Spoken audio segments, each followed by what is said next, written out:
Bueno, ya está en línea para hablar con nosotros Jorge Cellini, es abogado laboralista. Jorge, ¿cómo estás? Federico y el equipo te saluda. Hola Federico y buenas tardes al equipo también. Bueno, gracias por la comunicación, Jorge.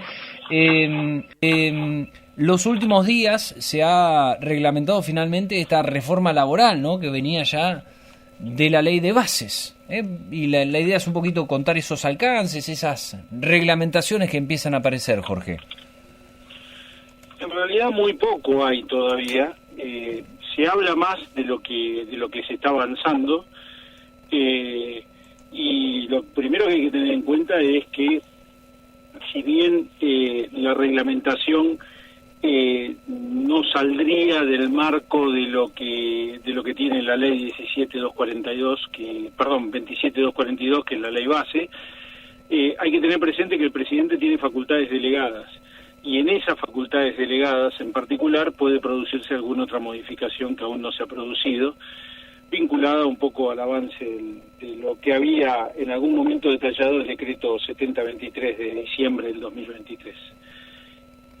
Bien, y en ese contexto, digo, Jorge, lo primero que el otro día se hablaba de la cuestión de los monotributistas, también alguna cuestión que surgió por los bloqueos y como razón de despido. Bueno, empiezan a aparecer algunas cositas, ¿no? Vos decías, no tantas, pero bueno, algunas que empiezan a materializarse también dentro de esta nueva ley laboral. Sí, a ver, con respecto a los bloqueos, la ley es clara en esto, penaliza, en realidad no necesitaba decirlo, porque la jurisprudencia mayoritaria penalizaba los bloqueos con daño material para la empresa.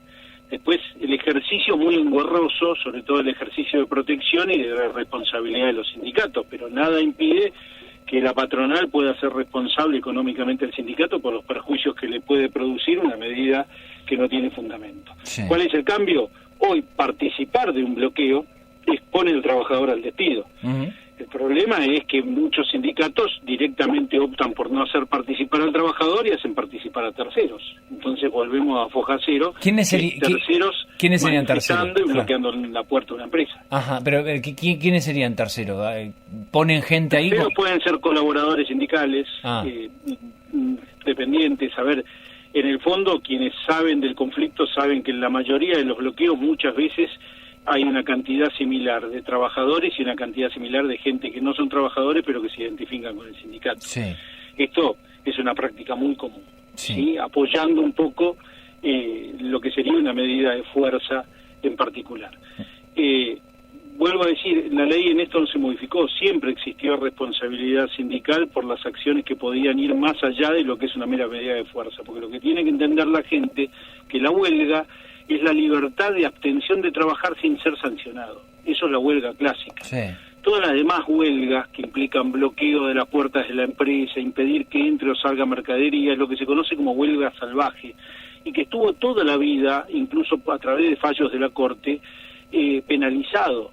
¿Cómo se penalizaba? Se penalizaba a través del empleador presentándose ante la justicia y reclamando por los daños y perjuicios cometidos. E incluso, si podía identificar a trabajadores en ese bloqueo, ya los podía despedir, porque vuelvo a decir, la ley lo que te autoriza es a ejercer la huelga, pero no a generar un daño mayor que lo que la huelga genera. ¿Me seguís con eso? Sí, claro. Con lo que identificaba un trabajador, ya ahí se lo podía despedir porque es un acto injuriante. Bueno, ahora lo pusieron textual en la ley. O sea, ahora la ley dice que participar de un bloqueo de cualquier tipo contra la empresa implica o habilita el despido con causa. Bueno, pero esto es lo que dice la ley. Después habrá que ver cómo interpreta un juez un hecho dado, concreto, donde pueda ser identificado un trabajador. Claro, y vos decís que acá hay argucias como para esquivar esa nueva reglamentación, si querés, Jorge. Digo, con terceros... Yo digo que hay prácticas que vienen utilizándose desde hace muchísimos años y que van a seguir haciéndose.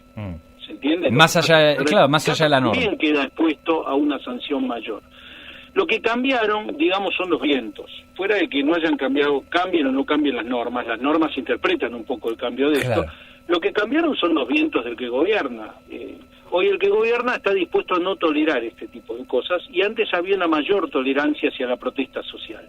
Hoy no lo hay, queda claro, no lo estoy diciendo yo, basta ver la televisión para darse cuenta de que la protesta social hoy está mal vista y en particular el gobierno no la tolera. Así que cualquier tipo de protesta social que no sea una manifestación clásica, que es estoy en un lugar habilitado y manifiesto sin tener que interrumpir el tránsito, etcétera, se puede hacer. Sí. Todo lo que salga después de ese marco va a quedar penalizado. ¿Qué nos puede decir en cuanto a las indemnizaciones, Jorge? ¿Ha modificado algo el escenario o todavía seguimos bajo el mismo esquema? No, seguimos bajo el mismo esquema, porque lo que más, cuando vos lees las noticias, la reglamentación parece que estaría profundizando el tema de la instrumentación de el fondo de cese laboral, o la posibilidad de instrumentar seguros contra despidos. Sí.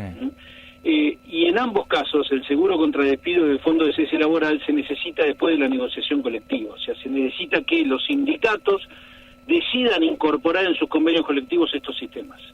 Hasta que no se incorporen, lo que se ponga en la legislación no va a modificar esto. El sistema de despido sigue siendo el mismo, lo que desaparecieron fueron todas las multas. Entonces, al desaparecer las multas que agravaban los despidos, obviamente se disminuyó el encarecimiento del despido.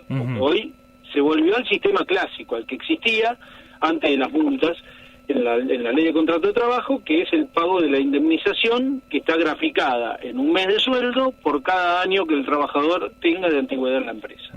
¿Sí?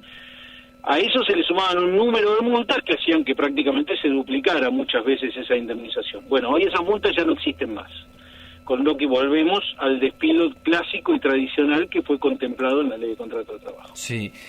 Esto de el trabajador colaborador o el empleado colaborador, que había aparecido como una figura también dentro de la reforma laboral que se impulsó, ¿esto ya está en vigencia, se está aplicando, es algo que vendrá más adelante? Precisa de la reglamentación que viene anunciando el gobierno, que la va a sacar todas las semanas, y no sale. Hoy no está entonces.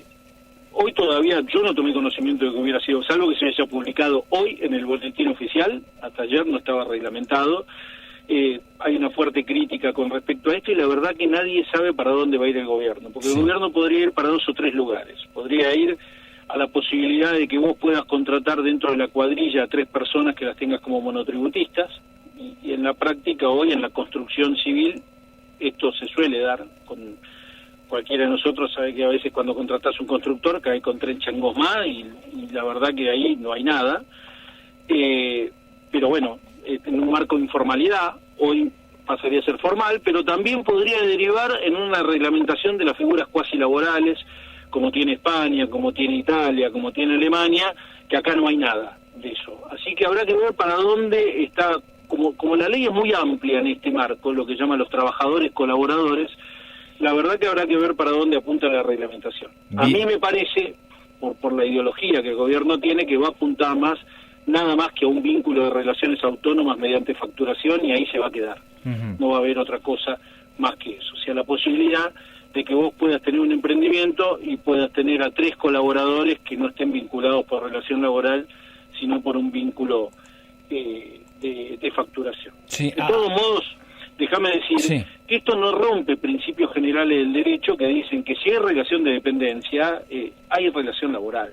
Esto no cambia, por más que yo lo ponga en los papeles, después el juez va a tener que interpretar en base a los principios y desentrañar dónde hay un acto fraudulento y dónde hay un acto real de una comercialización, por decirlo así, entre iguales, o sea, entre comerciantes. Sí, entonces vos me decís, Jorge, en lo general, que hay más ruido que hechos concretos, por lo menos en esta reforma que se busca implementar. Todavía sí, yo creo que se va a venir algo, Estamos todos atentos a qué es lo que van a reglamentar, y te vuelvo a decir, con este uso de las facultades delegadas, hasta dónde incluso no van a tocar algo más de la ley. Pero hoy lo único que tenemos es la ley bases, y lo que está escrito en la ley bases. Hubo un cambio después de la ley bases, hubo un decreto de necesidad y urgencia que modificó el carácter remunerativo de las propinas. Hasta el 14 de agosto de este año las propinas formaban parte de la remuneración del trabajador, y a partir del 14 de agosto, a través de un DNU que saca el gobierno, se transforman en no remunerativas. O sea que todo lo que yo dije de propina en un restaurante, en lo que sea, va a la bolsa del empleado y no es considerado sueldo, ¿sí? Es un cambio muy técnico, que en definitiva arremete contra el sindicato gastronómico, porque esa ha sido una lucha constante del sindicato gastronómico de considerarlas como propina, pero es lo único visible que yo tenga presente hoy que se avanzó fuera de la ley base. Sí, pero ¿qué quiere decir que sean este cambio? Porque no es menor.